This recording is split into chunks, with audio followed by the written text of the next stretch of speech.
Hello, my name is Ethan Hewlin. Like you, I live in a world that never stops moving. And also like you, I have stories. These are my stories. The true stories of a tryhard.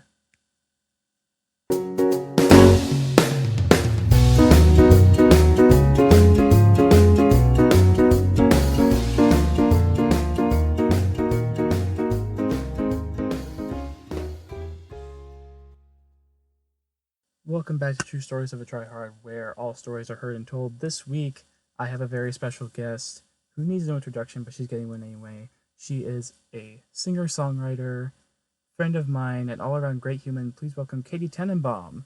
Hi everyone. Thank you for that lovely introduction. You're quite welcome, Katie. I am super stoked to have you here, and this has been a long time coming because I was kind of scrambling to find a guest this week. No offense, None but taken. Thank you so much for the invite. I am honored to be a guest on your show. all right. So this week we are diving into social anxiety, which is something that I have some experience with. Mm-hmm. I want you to kind of be like my sounding board and like kind of help me and others who have experienced this before to help them with it. Of course, yeah. All right, so I'm going to run off some facts and stats first, if you don't mind. Of course not. So these are from the National Institute of Mental Health. Uh, so the symptoms of social anxiety include high fear, nervousness, your heart's racing, excessive sweating, you have a dry throat or a dry mouth. Is triggered by meeting new people, crowds, being the center of attention when you don't want to be, and meeting people who are important. Uh, Not only like people who are like over you, like at your job, but that can also be like um, being starstruck, I guess. Um, but it doesn't just affect adults, but for the symptoms of adults, they have fear of judgment. You have anxiety of anticipation, like what if I mess this up? I really don't want to mess this up. Um, like spending excessive amounts of time going over how the interaction went and what went wrong with it, and just mentally telling themselves this is going to go horrible. For teens and kids, is a little bit different. Um, like for kids, they ask a lot of what if questions, like what if I say the wrong thing? What if I um, uh, tell them like when I met my stepdad's dad for the first time, I introduced myself to him as my mom's daughter. I still remember that to this day. Oh my gosh. I'm sure he doesn't. That's probably a good thing. But so that's what happened for me. Um, Kids can have tantrums if they don't want to be like out with other people, and they can be very fearful of criticism, which I definitely feel on a spiritual level. Me too. Um,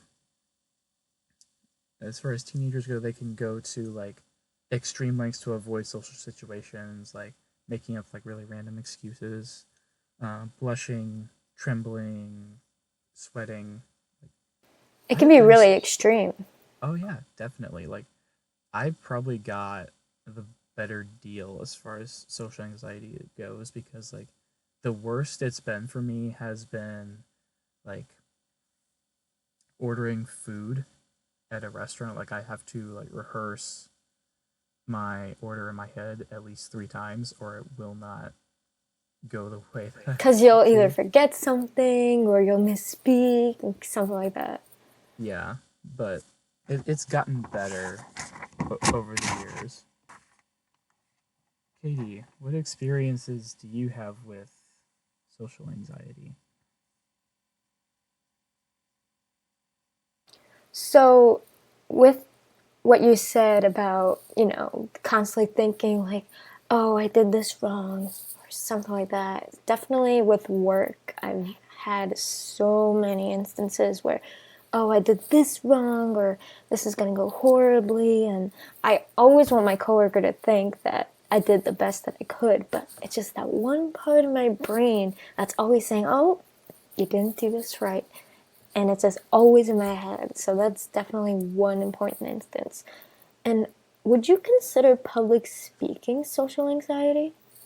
It is definitely a form of social anxiety, but that was I actually covered that last week with Jess Mm. um, in performance anxiety, Oh, which like definitely. this is kind of like a blend of the two. Like they can like Definitely. mix with each other. Listeners, I am kind of moving my hands around in an attempt to mix these two together. And even same thing with my job when I was meeting the head boss of my company. It's always so nerve wracking. Even when I see him in the office, I say, "Oh, hi, Frank," and I just try and make a good impression. When maybe he's thinking, "Oh, what's she doing?" Like all these different thoughts because he's the head of the company. So it's always very nerve wracking when I see him. Yeah. Um, so Katie, I don't know if you're like me, but I'm gonna tell a story real quick and Sure. see if you can relate. Okay. So as I've mentioned, I was always the shy kid when I was younger. It was kind of hard for me to make friends. Like I usually kept to myself like even as um, even as like a toddler, like I prefer to just be by myself, do my own thing, just like stacking my blocks over here. And like my mom and dad actually kept me back a year uh, when I was 5 before I could go to kindergarten because they didn't think I was socially ready enough. Like I didn't have enough social ability because like my mom was a stay-at-home mom um, for part of my childhood, especially when I was younger. And like as a result of that, I didn't have much interaction with people outside of like family members and a few of like my parents' friends and their kids. So So it's different for you compared to someone else who was your same age that went up to kindergarten, first grade, where with you, you got held back. yeah, and like I could have graduated with the class before me and been fine. That's actually where most of my friends were was in that group. And like I joke with one of my friends because he's younger than me, but he like 2 months younger than me, but he graduated a year before I did. Yeah, it's a whole thing. Like I was my birthday's in June, his birthday's in August, but he's had a lot more life experience than me. Okay. So Well, you're still young, and of course, social anxiety can't just, disappear, but you can always try and improve on it and improve on, what went wrong, first time if you feel anxious in a social situation. Just try and remember what you can do or try and think of what you can do to try and ease your mind, ease your body, so you're not stressed about it. But for me, I've always been, it's funny, we talk about social anxiety. I've always been a social person. I've never been awkward in these kind of situations, but of course, I think for everyone, I think it's human that we've all had at least one like terrifying social anxiety situation. yeah. So because you're more of a social person, what advice can you give to people like me and people who have it much worse than me who maybe don't think they can interact with people they don't know very well?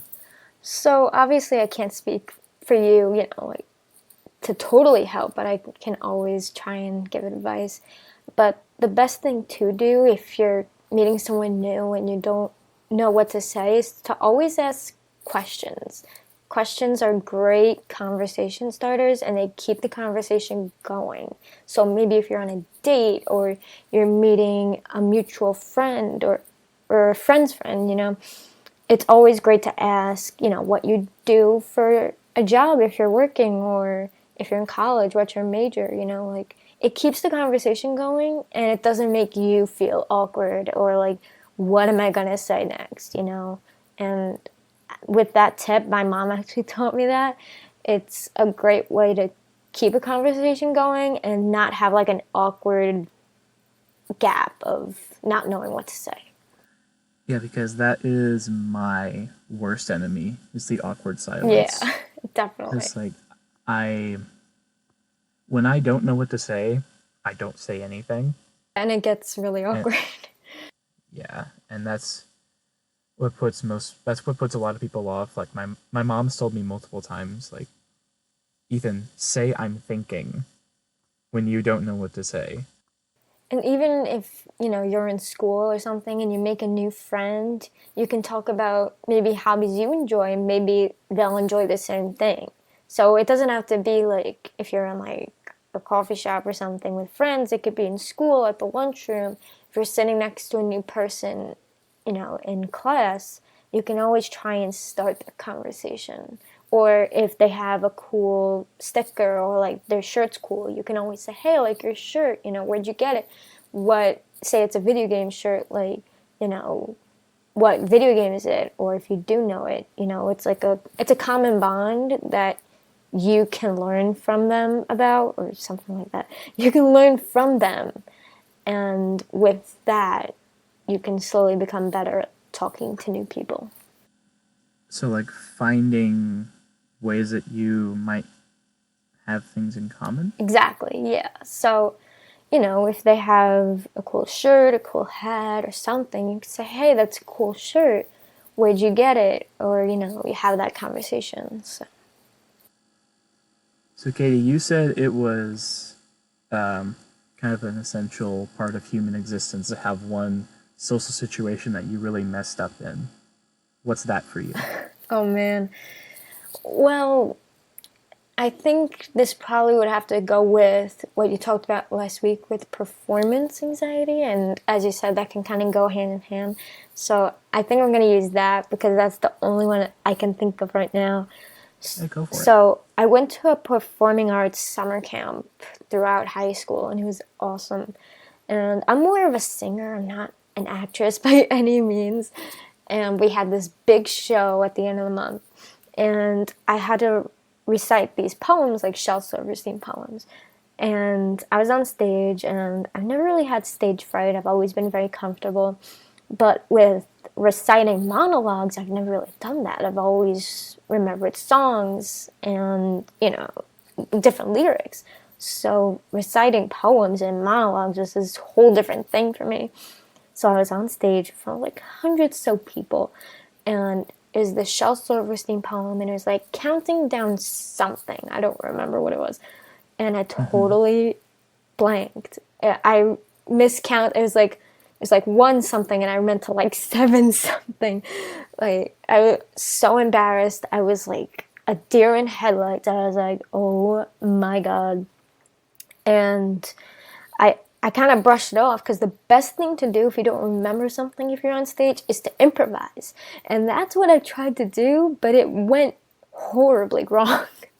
So that was definitely my like worst experience, like social, quote unquote, air quotes, social anxiety, performance anxiety experience, hands down. What about you? What was your worst one? Oh man, my worst. Gosh. Okay. You are about to hear one of my most embarrassing Oh moments, no. and so are the listeners. So, Oh boy. but like that's what I want with my audience is for me to be real and for my Of guests course, to yeah. be real and to be authentic. This is not the first time I've told this story, which is good. This is the first time I'm telling it on the air, but It's not the first time I've told it to people. So when I was probably about 12, I was at my friend's birthday party. We were at the public pool, and we were all, getting up to go on the diving board, right? And I was on the high dive, Oh my which is like gosh, yeah. 10 feet Super high. high, yeah. I've never been afraid of heights. So that's not what this is about. But I'm climbing up there, and I jump off the diving board, and my swimsuit was not tied. Oh my gosh. So I mooned a lifeguard Oh no. at a public pool, Oh no. which means there were probably more people who saw my naked 12-year-old butt than I wanted to. Oh no. And I accidentally skinny dipped in the process. Oh no. But was your bathing suit around your legs or? It was around my Okay, ankles. at least it didn't go to the bottom of the pool. That would have been a No, that terrible would have ending. sucked.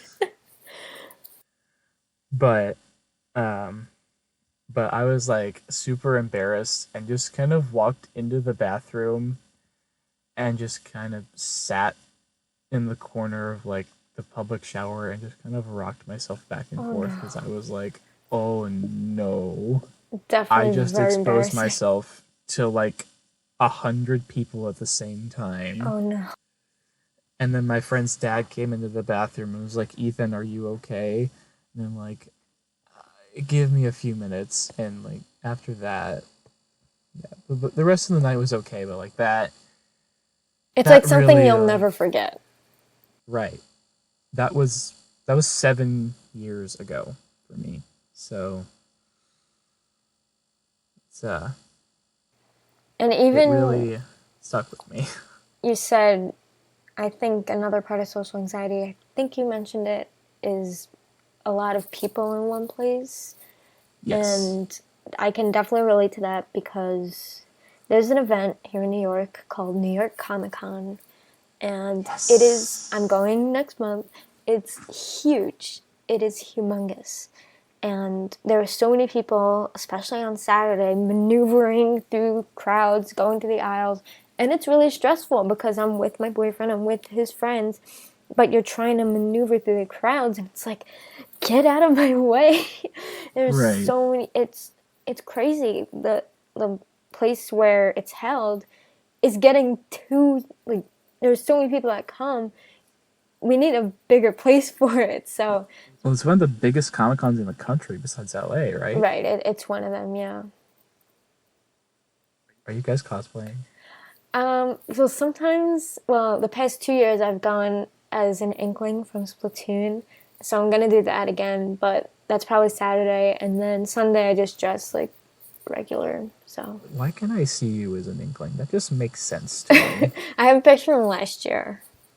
We Okay. might let the viewers see that. We might, Maybe. Uh, but that so, definitely is huge crowd. Definitely gets me anxious. so I'm gonna ask you something else. Sure, Like, have you ever seen the movie The Perks of Being a Wallflower? I have. Yeah, How accurate do you think that depiction of social anxiety is? I think it's pretty accurate. You're just a wallflower. Just in the background, and like for some people, they hate talking with new people and they hate being in those kind of situations. And I haven't seen the movie in a long time, but Oh, me neither. but I do think that depiction and even the title, the perks of being a wallflower, just kind of being in the background, not being the center of attention, just with your group of friends that you know is how you're comfortable with. And you don't want to meet new people because you're comfortable with your group of friends and who you know. So I do think that's accurate.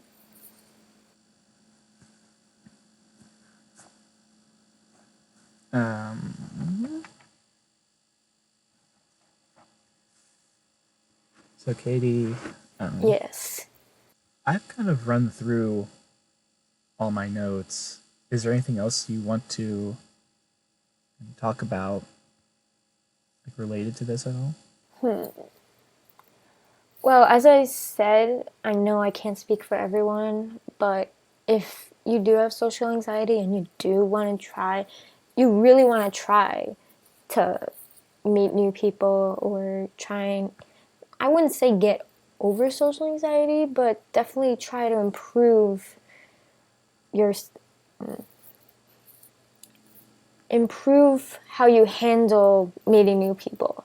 And as I said, maybe if you're not comfortable asking questions, maybe you can, if you're with, say you're at a coffee shop, and you're with a friend who you're comfortable with, it's just like baby steps, I guess. But don't Hmm. do something you're not comfortable doing, you know? So, and again, if you're trying to talk to someone in school in class, that I think that's a great first step too.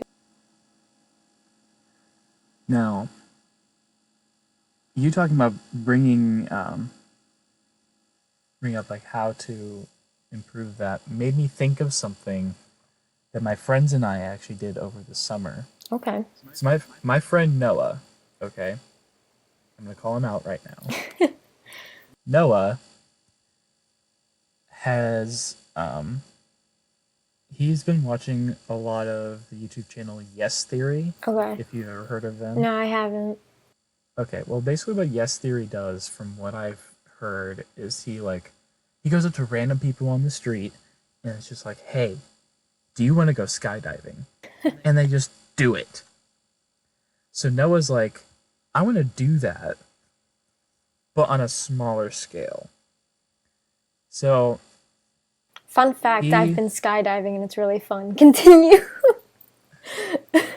so him, me, and my friend Ben, we all go to the mall, right?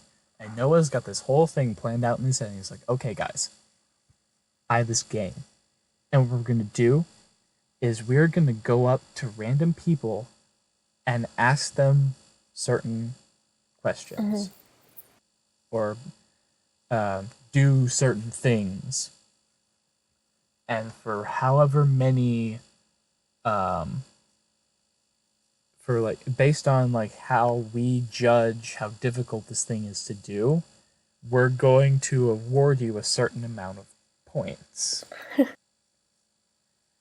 So Ben is even more socially anxious than me. And yeah, no, and Noah's like, "Yeah, let's do it. Let's go, guys. Come on, hit the ground running. We're burning daylight here." Right. And I'm like, "Okay." And then Ben's like, no." But inadvertently, Noah made me more socially capable over the over those like 2 or 3 months that we did this, because we did this like on a weekly basis, and we just go up to random people in the mall and be like, "Hey, where'd you get your shirt?" Or, "Hey, you want to go get some food?" Or something like Yeah. that. And through that experience, talking to random people, I've definitely grown more comfortable with strangers because um, now that I'm in college, there are a lot of people that I don't know, Yes. all in the same place. Yes. And just being more at ease with strangers is definitely a good skill to have. Right. And like you So said, sorry. that's where like that's where that little story Right. led me. And even with that, you said when you order food, you have to replay what you're ordering in your head. And for you, talking to strangers, that can help with like ordering food and stuff. Because I know a lot of people don't like ordering food or like talking on the phone with someone. They just do it through the app. They don't talk with anyone, and then you're done. Yeah, and I will say that I definitely prefer um, like texting over calling with certain people Right. because like the only people that I really call are like close friends and family, and that's about it. Right. But even this experience, like being on the same call as you, is just improving Right. me as a person. I'm not a weirdo, I promise. No more than me, I'm sure. So I tried to introduce a segment a couple of weeks ago called "What Made You Smile." Oh, I love that. So what made me smile this week was babies. Yes, I love babies too. Baby babies never cease to make me smile That's so because true. they are always smiling and that just makes me super happy. Not all the time, they could And be crying. yeah, but when they're But most happy, of the time, generally yes. everyone else is happy. Correct. And I actually, love that. I tweeted that out earlier, and Jess responded to it, and she said, "What did Jess say? Come on, what's she thinking?" Jess finally found a leash and collar set that perfectly matches Nanny's harness after searching for over a year. So that's what made Jess smile this week. Katie, what made you smile this week? Well, that has to be today because number one, I'm a guest on your podcast. Again, thank you for that. And two, I got to see my grandma today. And That's she's amazing. adorable. I'm 5'2". She's like 4 something. She said, did I shrink or did you grow? I said, Grandma, you're so funny. So she always makes me feel good with like all the compliments. I'm like, Grandma, you're too kind. So it's always nice seeing her because she's 93 years old and you just never know. You never know. So it's always a great time when I get to see her. So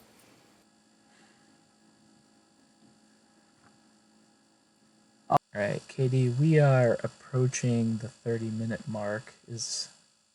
Are there any last-minute things you'd like to say? no, I think I said what I had to say. I think I'm good. All right, that being said, where can people find you on the internet? Oh, I love this question. So I am on Instagram at Kaytay95. That's KAYTAYY95. And in my bio, I have a SoundCloud account where you can listen to some originals that I do, original songs, and some covers on my guitar and ukulele. So that's on Instagram/SoundCloud. And I'm also on Twitter at that1KT. So that and then number one zero ONE because I can spell and KT. And that's pretty much it.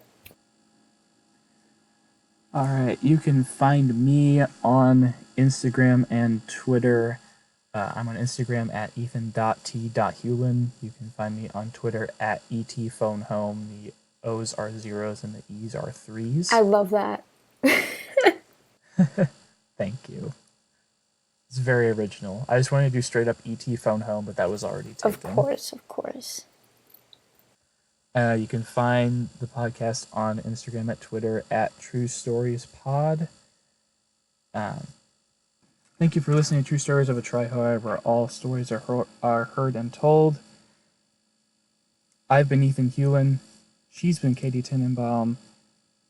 I'll talk at you next week. So until then, this is Ethan Hewlin signing off.